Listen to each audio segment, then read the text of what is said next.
Kalingap, kumusta? I hope nasa mabuti po kayong kalagayan. So, another reaction videos and reviews patungkol nga po dito, sa kay Beyonce and also sa pamilya po niya, napakaganda nga po ng ugali ng kanyang ama.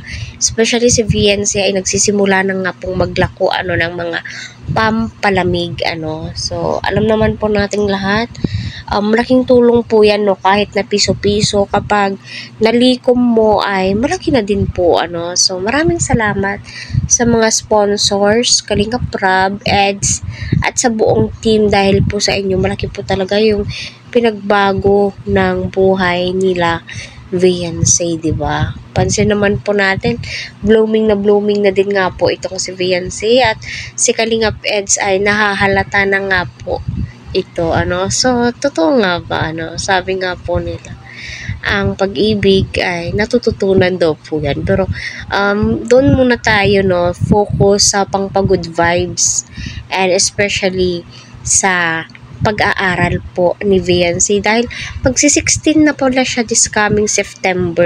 Correct me if I'm wrong. So, ito po yung napansin ni Eds. Huwag ka gumaganda. Pinapagandahan ka na yata Ayan, So, sino nga ba yung pinapagandahan ni Beyonce? Maganda na ba? Di ba alam naman po natin na maganda na po talaga si Beyonce nung una pa, nung unang pagtatagpo nila. Pero iba po si Beyonce ngayon, kung napapansin ko is, blooming po siya, Ay, inspired yan.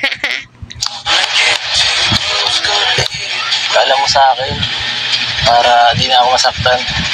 Charot.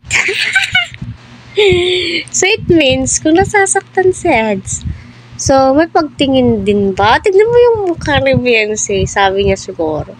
Charot lang tong mga banat ni Eds, So alam naman po natin, yung ganitong mga, banat ni Eds, oh my God, marami na pong, mga supporters yung nagsisigawan, yung kinikilig, para kang kinukurot, my God.